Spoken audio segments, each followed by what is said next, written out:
ጤና ይስጥልኝ አድማጭ ተመልካቾቻችን መላው የአማራ ሕዝብ ይህ መልእክት የምናቀርብላችሁ ከአማራ ፋኖ መረጃ ማዕከል ወይም from Amhara Fano Information Center ነው። መልእክቶቻችንንም እንደሚከተለው እናቀርብላችኋለን። መልካም ቆይታ። ሰላም ጤና ይስጥልኝ የአማራ ፋኖ መረጃ ማዕከል ቤተሰቦች በያላችሁበት ሰላማችሁ ይብዛ። ሰሞንኛ መረጃዎችን ይዘንላችሁ መተናል። ፋኖ ሚዲያዎች ነን።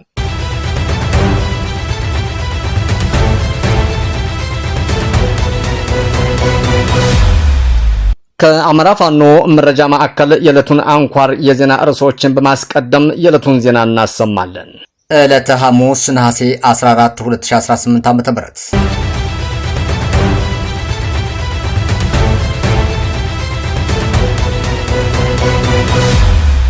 ጀብደኛው የምኒልክ ዕዝ በበርካታ የወሎ ቤት አማራ ግንባሮች ከፍተኛ የመደበኛ ውጊያዎችን በማካሄድ ላይ መሆኑ ተገለጸ።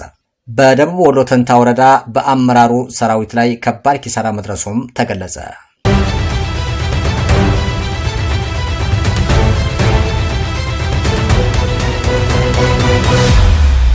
በማሻ ተንታና ጃማ ግንባሮች የፋኖ ኃይሎችም ከፍተኛ ድል መቀዳጀታቸውም ተገለጸ።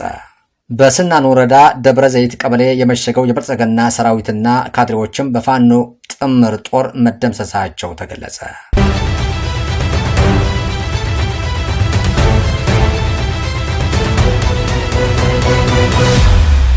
በዋግ ሁምራ ግንባር በደረሰ ከፍተኛ ምትም የብልጽግና ሰራዊት መደምሰሱና በርካታ የጦር መሳሪያዎችም መማረካቸውም ተገለጸ። የአማራ ፋኖ ብሔራዊ ንቅናቄ ጎንደር ጠቅላይ ግዛት በላይ ዕዝ ከ3ኛ ከተወርዋሪ ጦር አባላት ጋርም ተወያየ።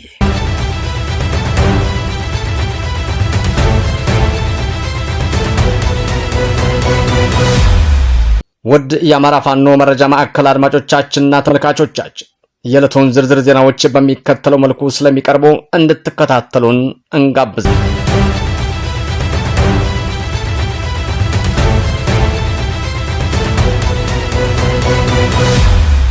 ጀብደኛው የምኒልክ ዕዝ በበርካታ የወሎ ቤት አማራ ግንባሮች ከፍተኛ የመደበኛ ውጊያዎችን በማካሄድ ላይ መሆኑ ተገለጸ። የዕዙ ሰራዊት በርካታ አካባቢዎች ጠላትን በመደምሰስና በመማረክ ቦታዎችን በመቆጣጠር ፈጣን የድል ግስጋሴዎችንም አጠናክሮ ቀጥሎበታል። ነሐሴ 12 ቀን 2018 ዓ.ም የዕዙ የስም መጠሪያ የሆኑት የንጉስ ሚካኤልና የንግስት እቴጌ ጣይቱ የልደት ቀን በመሆኑ ዕለቱ በወታደራዊ ዘመቻና በታላቅ የጦር ግንባር ድልም እየታሰበ እንደሚገኝም ተገልጿል። በተቀናጀው የምኒልክ ዕዝ የመስክ ስኬት የተደናገጠው አገዛዙ በበኩሉ በንጹሐን ዜጎች ላይ የተለመደውን የድሮን ጥቃትና ጭፍጨፋ በመፈጸም ላይ እንደሚገኝም ከስፍራው የደረሰ መረጃም ያመላክታል።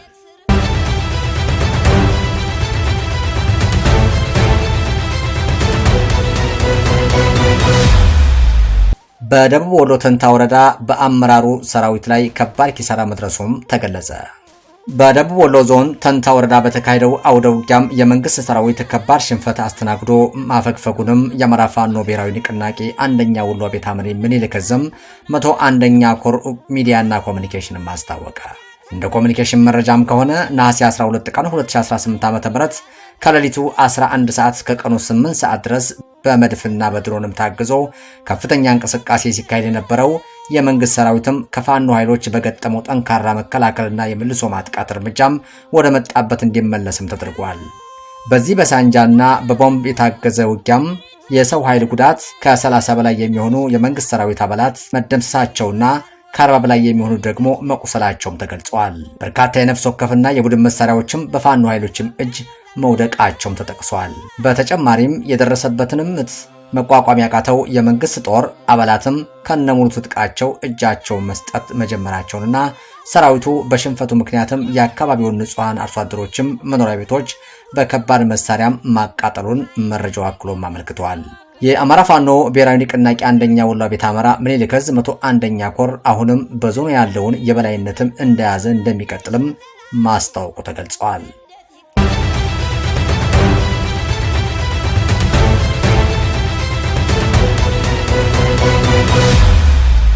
በማሻ ተንታና ጃማ ግንባሮች የፋኖ ኃይሎችም ከፍተኛ ድል መቀዳጀታቸውም ተገለጸ። በማሻና ተንታ ግንባር በተካሄደው ከባድ ውጊያም ያገዛዙ የብልጽግና መከላከያ ሰራዊት በፋኖ ኃይሎች ሙሉ በሙሉ በከበባ ውስጥም ገብቶ ከፍተኛ ምትም እንደደረሰበትም ተረጋገጠ።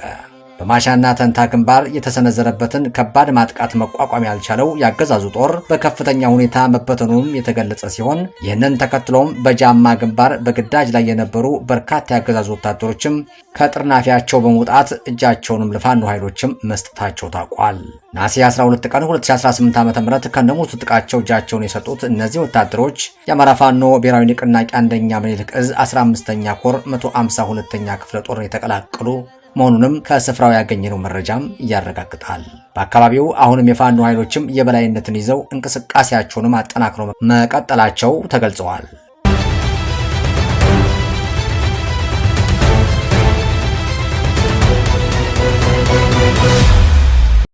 በስናን ወረዳ ደብረ ዘይት ቀበሌ የመሸገው የብልጽግና ሰራዊትና ካድሬዎችም በፋኖ ጥምር ጦር መደምሰሳቸው ተገለጸ። በምስራቅ ጎጃም ዞን ስናን ወረዳ ደብረ ዘይት ቀበሌ መሽጎ የነበረው የመንግስት ሰራዊት ሚኒሻ የአካባቢው ካድሬዎች በፋኖ ጥምር ጦር በተወሰደባቸው ፈጣን ድንገተኛ ጥቃት ሙሉ በሙሉ መደምሰሳቸውንም የአማራ ፋኖ በጎጃም አስታወቀ።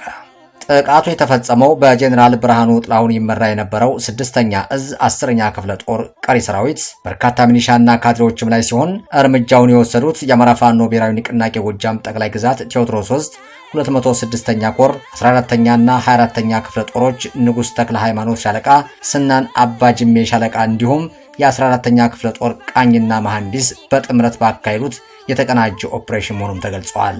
በተወሰደው በዚህ ፈጣን እርምጃም ከተደመሰሱት ካድሬዎች መካከልም አቶ ያረጋል አበራ የስናን ወረዳ የጥቃቅን አነስተኛ ኢንተርፕራይዝ ኃላፊ፣ አቶ ኔው ታደገ የስናን ወረዳ ኮሚኒኬሽን ጽህፈት ቤት ኃላፊ፣ በስም ያልተጠቀሱ ሌሎች ወታደራዊ አዛዦችና የጽህፈት ቤት ኃላፊዎችም ይገኙበታል። ኃይሉ በአካባቢው ህብረተሰብ ላይ በቡድንና በከባድ መሳሪያ ጥቃት በማድረስ ንጹሃንን በመግደል በማሰቃየትና ንብረት በመዝረፍም የሚከሰስ ሲሆን በእድሜ የገፉ አዛውንቶችን ጨምሮ የአካባቢውን ነዋሪዎችም በኃይል በማፍረስ ለጦርነት ሲዳርግ እንደነበርም መግለጫው ያመለክታል።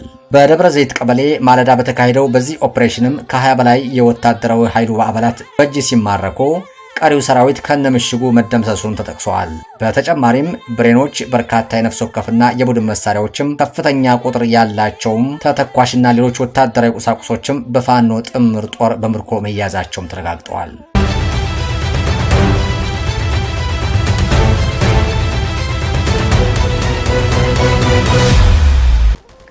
በዋግ ሁምራ ግንባር በደረሰ ከፍተኛ ምትም የብልጽግና ሰራዊት መደምሰሱና በርካታ የጦር መሳሪያዎችም መማረካቸውም ተገለጸ። በዋግ ሁምራ ግንባር በተደረገ ህያው አውደ ውጊያም የ303ኛ አሳምነው ኮር 14ኛ ኃይሉ ከበደ ክፍለ ጦር ፋኖች የጥላትን ኃይልም ሙሉ በሙሉ በማዳመጥ ትልቅ ድል መቀዳጀታቸውንም የኮሩ ህዝብ ግንኙነት መምሪያም አስታወቀ። እንደ መረጃው ገለጻ የአማራ ፋኖ ብሔራዊ ንቅናቄ አንደኛ ምኒልክ ዕዝ ስር የሚገኘው 14ኛ ክፍለ ጦር በሶስት አቅጣጫዎች ማለትም ከላልኪው የመጣውንም የ38ኛ ክፍለ ጦርን ከአስከተማ በዲውና እንዲሁም ከአዚላ የተንቀሳቀሰውን የ39ኛ ክፍለ ጦር የብልጽግና መከላከያ ሰራዊት አባላትን ዋልካው በተባለ ስፍራ በደመቀ ወታደራዊ ስልት ድባቅ መጥቷቸዋል።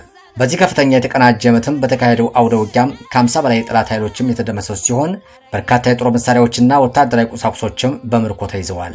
1 ብሬንና 26 ክላሽንኮቭ ጠመንጃዎች፣ 5 የጠላት ምርኮኞች፣ 15 የእጅ ቦምቦችና 12 ወታደራዊ ትጥቆች፣ 25 ካዝናዎችና 9 ወታደራዊ ሻንጣዎች፣ 1100 የክላሽንኮቭ እንዲሁም 1800 የብሬን ጥይቶችም ተተኳሽ ሲማረኩ የፋኖችን ብርቱ ክንድ መቋቋም ተስኖት ወደ ኋላ ያፈገፈገው የጠላት ኃይልም በዘፈቀደ በሚያስወነጭፋቸው የመድፍ ጥቃቶች በአካባቢው የሚገኙ ንጹሃን አርሶ አደሮች፣ ሴቶችና ህጻናት ላይም ጥቃት ማድረሱንና የህዝብ ንብረት ሲዘርፍ መዋሉንም የህዝብ ግንኙነት መምሪያው አክሎ አብራርተዋል።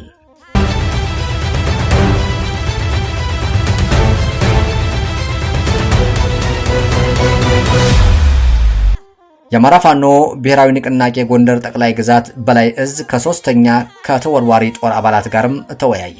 የአማራ ፋኖ በጎንደር ጠቅላይ ግዛት በላይ እዝ ማዕከል 3 ከተወርዋሪ ጦር አባላት ጋርም የውይይትና የግንዛቤ ማስጨበጫ መድረክ ማካሄዱን ማስታወቀ። በመድረኩ የእዝ የኮርና የክፍለ ጦር አመራሮች ከተወርዋሪ ጦር አባላቱ ጋርም ተገናኝተው ሰፊ ውይይት የሚያደርጉ ሲሆንም በዋናነት በሚከተሉ ነጥቦች ላይም ትኩረት ተደርጎባቸዋል። ልምድና ተግዳሮቶች፣ የትግል ሂደቶች፣ የተገኙ አዎንታዊና ልምዶችን ያጋጠሙ ዋና ዋና ተግዳሮቶችን ተገምግመዋል። አንድነትና ተቋማዊ አሰራር፣ የሰራዊቱን የውስጥ አንድነትን ማጠናከርና ተቋማዊ አሰራርን በጠበቀ መልኩም መንቀሳቀስ በሚቻልበትም ሁኔታ ላይም መክረዋል። ዲሲፕሊንና ዝግጁነትም ሰራዊቱ በህግና በስርዓትም እንዲመራ የወታደራዊ ዲሲፕሊንና የትግል ዝግጁነትም አቅም ማሳደግ እንደሚገባም አቅጣጫዎችም ተቀምጠዋል።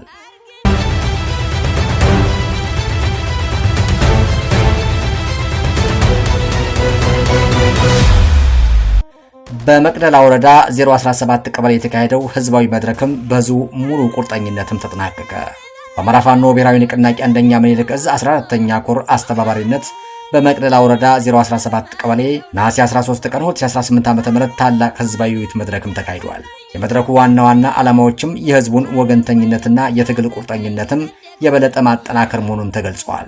በመድረኩ ላይ የአንደኛ ምኒልክ ዕዝና የኮሩ ከፍተኛ አመራሮች ተገኝተው ስብሰባውን በብቃት የመሩ ሲሆን በውይይቱም ወቅትም የተዳሰሱ ዋና ነጥቦች ስልታዊና ቀጥተኛ ጭፍጨፋ በአማራ ህዝብ ላይ ለበርካታ አስርት ዓመታትም ሲፈጸም የቆየውና በአሁኑ ወቅትም መንግስታዊ በሆነ መልኩ ተባብሶ ቀጥሏል የተባለው የዘር ማጽዳት ዘመቻ ላይ ሰፊ ማብራሪያም ተሰጥቶበታል። የትግሉ ዓላማና አቅጣጫ የህልውና ትግሉን ህዝብን ከእልቂት የመታደግ ፍትህና ርትዕን የማስፈን እንዲሁም የህዝብን ደህንነትም የማረጋገጥ ህዝባዊ ዓላማ ያለው መሆኑንም ተብራርተዋል። ወታደራዊና ፖለቲካዊ ጥምረትም ፋኖ ከሌሎች አጋር ኃይሎች ጋርም የሚያደርገውን ትብብር ወታደራዊ አጋርነትና የጋራ ግቡንም አስመልክቶ ግልጽ መረጃ ለህዝቡም ቀርበዋል። የቀበሌው ነዋሪዎችም በቀረቡት ማብራሪያዎች ላይ የነበራቸውን ሙሉ ድጋፍና አክብሮትም የገለጹ ሲሆን የብልጽግና አገዛዝ ተወግዶ በምድሪቱ ላይ ፍትህ እስኪሰፍን ድረስም ከፋኖ ጎን በመቆም ለመታገልና ለማታገል ሙሉ ቁርጠኝነታቸውንም አረጋግጠዋል። በተጨማሪም ነዋሪዎቹ ለትግሉ ስኬት የሚደረጉ ገንቢ አስተያየቶችንም የሰጡ ሲሆን በተለይም የህዝብና የፋኖ አንድነትን ማጠናከር፣ የደጀን ሚናን ማሳደግና የደህንነት ጥንቃቄዎችን ማጠናከር በሚገቡ ጉዳዮች ላይም ትኩረት አድርገው ተወያይተዋል።